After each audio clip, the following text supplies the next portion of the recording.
At this time, we will take questions from the audience, and Glenn will answer your questions. But what we'd like you all to do is to please submit your questions using the chat feature in WebEx. Questions are being compiled, and Glenn will address as many as time allows. We have a little less than 15 minutes before we end our webinar. So let's see. Actually, while questions are coming in, I had a question for you, Glenn. We mentioned the Bristol Bay example there towards the end, which is really interesting and exciting to hear about. First, is there a way that the folks on the webinar can learn more about the Bristol Bay assessment? Is there some kind of web page or website? Right.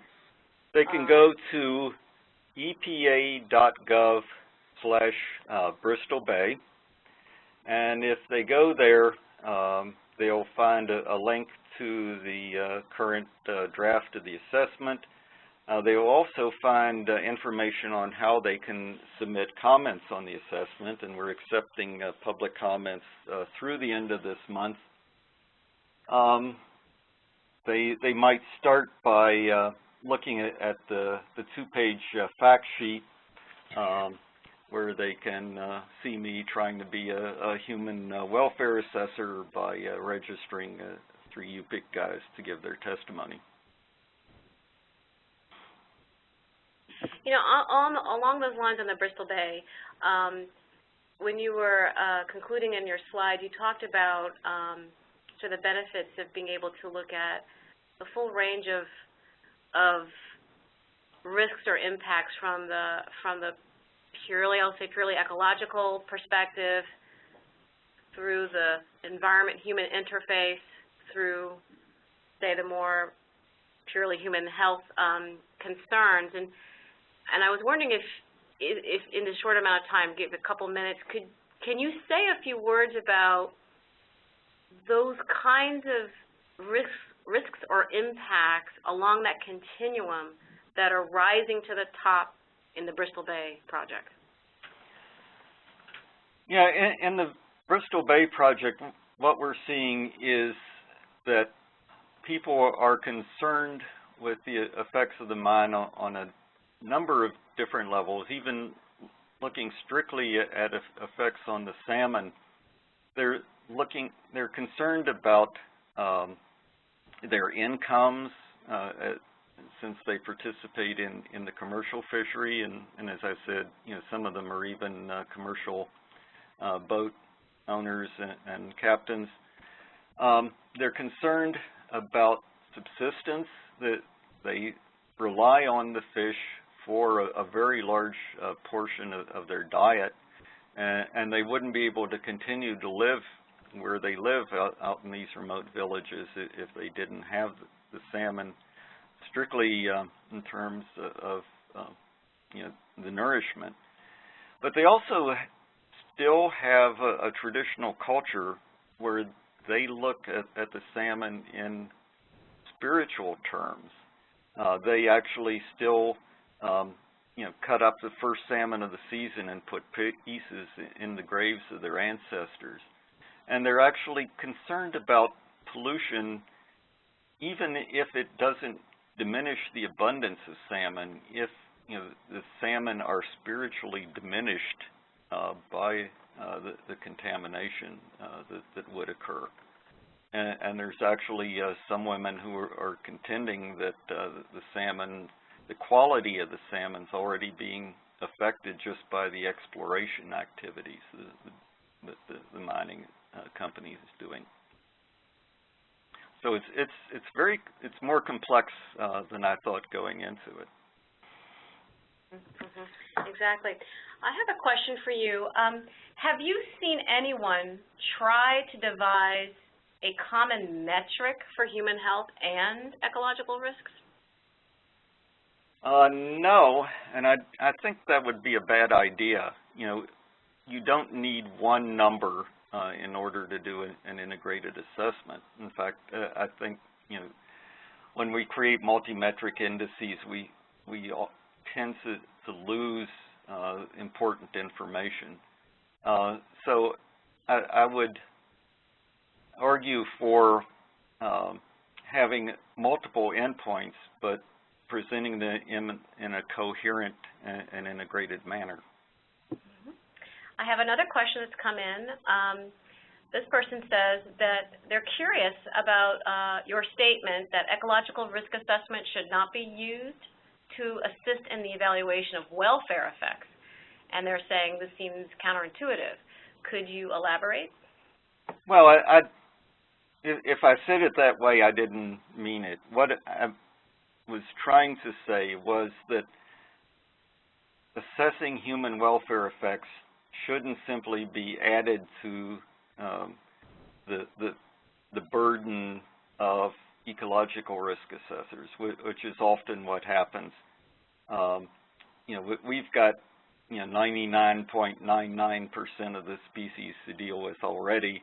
You know, we don't really need to do half of the human risk assessment as well. We're certainly willing to help. We're certainly willing to, as in the Bristol Bay case, look at the salmon side of things and estimate effects on salmon in a way that's relevant to humans. But what we'd like to see is for somebody on the human side to start picking up on the welfare issues along with the health issues. Yes. I have another, well, it's a question. They just wanted you to clarify. On the slide where you gave the example of a tale of failure to integrate, the question was, folks want to know what was the location of that site or that situation? That was at the DOE's Oak Ridge Reservation in Tennessee. Okay. Okay. Let's see. I have another question for you. In human health risk assessment, this person is saying, we assume humans are as sensitive as the most sensitive animal species tested.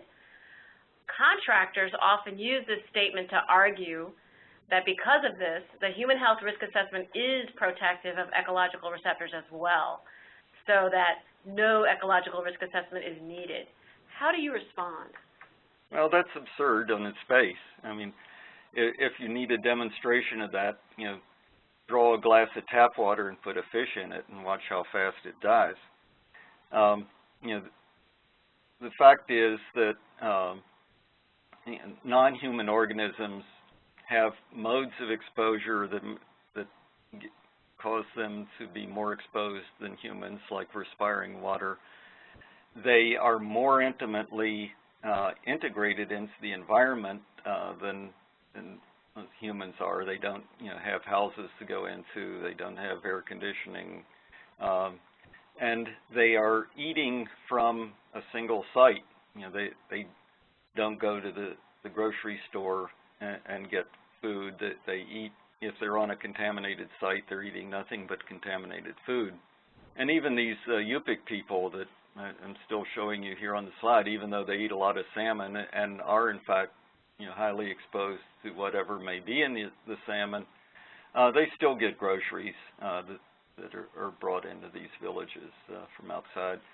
So, as the examples I listed, like DDT and dioxin and tributyl-10 have shown, and there are many others, the non-human organisms are showing really strong overt toxicological responses in cases where there are no human health effects or questionable human health effects.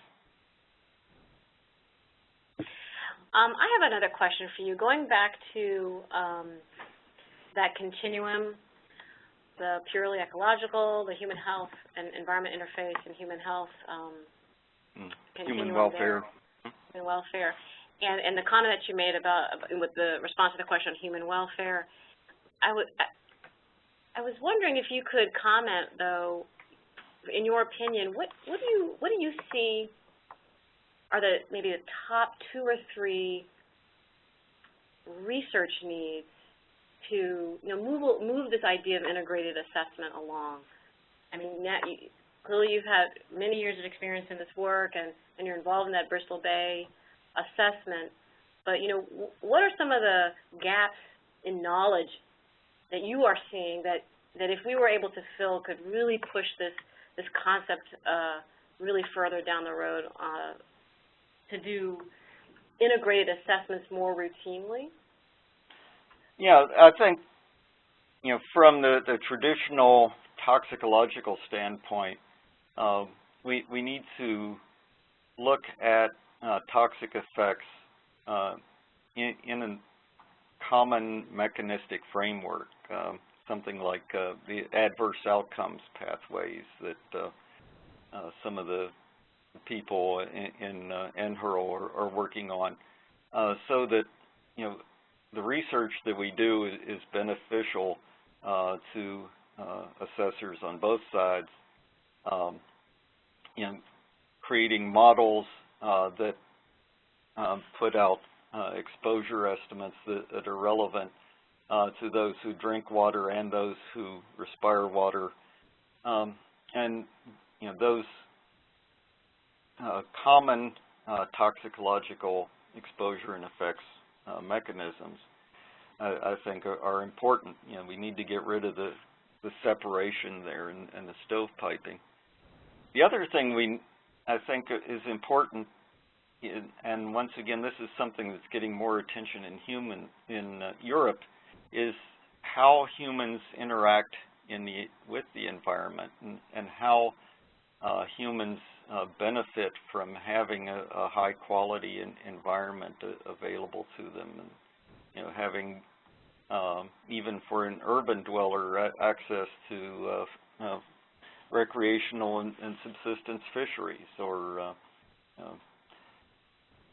how people respond to the perception that they get when they see dying trees, that they're living in a diminished environment. And there are studies that show that people who just have an visual access to a park recover from surgery faster than those who are looking out their window at another wall. So there are all kinds of aspects to in the environment-human interface that we know, based on very limited studies, are important, but they aren't well enough documented and studied that we can start using them in decision-making.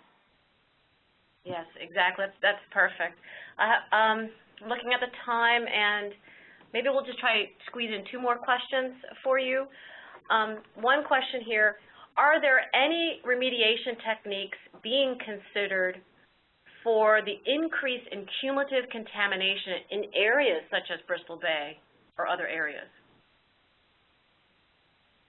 Oh, well, remediation's not my specialty, but what we need to consider is how remediation will benefit both human and non-human users of the environment post-remediation.